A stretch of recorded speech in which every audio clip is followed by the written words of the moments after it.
राजीव जी का जन्म दिवस है, तो आज हम सब उनको याद करते हैं, उनकी विचारधारा को हम याद करते हैं।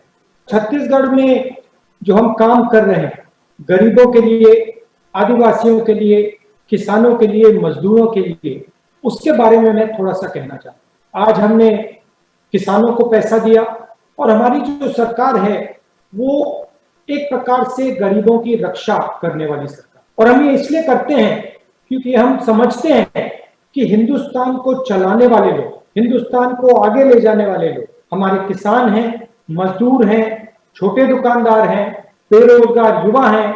तो छत्तीसगढ़ इस मामले में जो पायनियरिंग काम कर रहा है, चाहे वो योजनाओं के थ्रू हो, चाहे वो डायरेक्ट किसानों को पैसा देने की बात हो, चाहे वो आदिवासियों की मदद करने की बात हो, वो एक प्रकार से पायनियरिंग काम कर रहा है। तो मैं इसके लिए कांग्रेस पार्टी के सब लोगों, मंत्रियों को, चीफ मिनिस्टर को, हमारे सब कार्यकर्ताओं को धन्यवाद करना चाहता हूं। अब थोड़ा सा मैं आपको नेशनल लेवल की बात करना चाहता हूं। आपको दिख रहा है कि देश में काफी लोगों को पिछले सालों में बहुत नुकसान हुआ है। कोरोना से पहले भी जो हमारे गरीब लोग हैं, कमजोर लोग हैं, उन पर एक के बाद एक सरकार आक्रमण कर रही है। हिंदुस्तान की अर्थव्यवस्था समझनी है तो ये बात समझनी होगी कि हिंदुस्तान में दो अर्थव्यवस्थाएं हैं। एक संगठित अर्थव्यवस्था, उसमें बड़ी बड़ी कंपनियां शामिल हैं, और दूसरी असंगठित अर्थव्यवस्था, उसमें हमारे किसान हैं, मजदूर हैं, छोटे दुकानदार हैं और लाखों करोड़ों गरीब लोग। अब कांग्रेस की जहां भी सरकार होती है, हम इन दो अर्थव्यवस्थाओं को बैलेंस करने का काम करते हैं। अगर हिंदुस्तान की असंगठित अर्थव्यवस्था मजबूत है, सिक्योर है, तो वो कोई भी शॉक को अब्सॉर्ब कर देगी। अब हुआ क्या कि पिछले 6 सालों में नरेंद्र मोदी जी ने असंगठित अर्थव्यवस्था पर आक्रमण किया है। क्यों किया है? इस असंगठित अर्थव्यवस्था में पैसा है और नरेंद्र मोदी जी उस पैसे को बिग बिजनेस के हवाले करना चाहते हैं। कैसे आक्रमण किया मैं आपको बता देता हूं। नरेंद्र मोदी जी ने गरीबों से कहा काले धन के खिलाफ लड़ाई है और उनसे अपना पैसा बैंक अकाउंट में डलवाया। उस पैसे का क्या इस्तेमाल हुआ? उस पैसे से नरेंद्र मोदी जी ने, जो संगठित व्यवस्था को कंट्रोल करते हैं, हिंदुस्तान के सबसे बड़े 10-15 उनके मित्र, क्रोनी कैपिटलिस्ट जिसको हम कहते हैं, उनका कर्जा माफ करने का। उसके बाद जीएसटी, ये जीएसटी सिर्फ टैक्स नहीं है।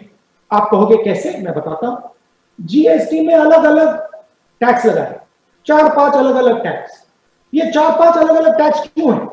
क्योंकि जो मजबूत आदमी है वो आसानी से जाकर जहां उसे पहुंचना होता है पहुंचकर वो टैक्स बदल सकता है। मगर जो किसान है, जो असंगठित लोग हैं, जो गरीब लोग हैं, जो मजदूर हैं, वो इसके बारे में कुछ नहीं कर सकते, उनकी कोई पहुंच नहीं।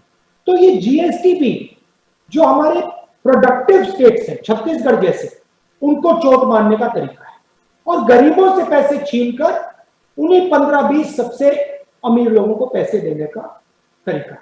जीएसटी के बाद कोरोना आया, बिना कोई नोटिस के नरेंद्र मोदी जी ने पूरा देश बंद कर दिया। मैं मजदूरों से मिला, इन्होंने मुझसे पूछा कि नरेंद्र मोदी ने लॉकडाउन बिना वार्निंग के क्यों किया, एकदम क्यों किया? इसके पीछे सोच ये थी कि जो हमारे असंगठित अर्थव्यवस्था है उनको चोट पहुंचानी थी, रास्ता साफ करना था। हमने मोदी जी की सरकार से कहा एकदम आप पैकेज दीजिए, रुकिए मत, बिना सोचे छोटे दुकानदारों को, small and medium size businesses को आप पैसा दीजिए, क्योंकि अगर ये नहीं बचेंगे तो हिंदुस्तान की अर्थव्यवस्था नहीं बचेगी। नरेंद्र मोदी जी ने 1 रुपया नहीं दिया।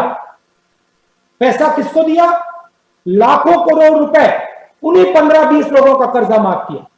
मैं आपसे पूछना चाहता हूं, जीएसटी आपको नहीं मिल सकती मगर उन 15 लोगों का कर्जा माफ हो सकता है, उन 15 लोगों को मतलब लाखों करोड़ रुपए टैक्स ब्रेक में दिया जा सकता है। आपने क्या गलती की है? छत्तीसगढ़ प्रदेश ने क्या गलती की है? छत्तीसगढ़ के किसानों ने, मजदूरों ने क्या गलती की है कि जो आपका हक है आपको नहीं मिल सकता मगर उनके जेब में जा सकता है? और इसका नतीजा आएगा। एक बात समझनी होगी, 90% रोजगार असंगठित अर्थव्यवस्था हिंदुस्तान को देती है। ये लोग कौन है? ये छोटे बिजनेस वाले हैं, मिडिल साइज बिजनेस वाले हैं, किसान हैं, अब इस सिस्टम को नरेंद्र मोदी ने नष्ट कर दिया, खत्म कर दिया। आप देखना, जैसे ही मॉरिटोरियम उतरेगा, एक के बाद एक, एक के बाद एक के बाद एक कंपनियां गिरेंगी। स्मॉल और मीडियम बिजनेस वाले सब खत्म हो जाएंगे, और आप जानते हो वो तो हो रहे हैं, आज भी हो रहे हैं। तो फिर हिंदुस्तान में क्या होगा? ये देश रोजगार नहीं दे पाएगा। ये देश अपने युवाओं को आने वाले समय में रोजगार नहीं दे पाएगा, और ये अब दिखने को मिलेगा।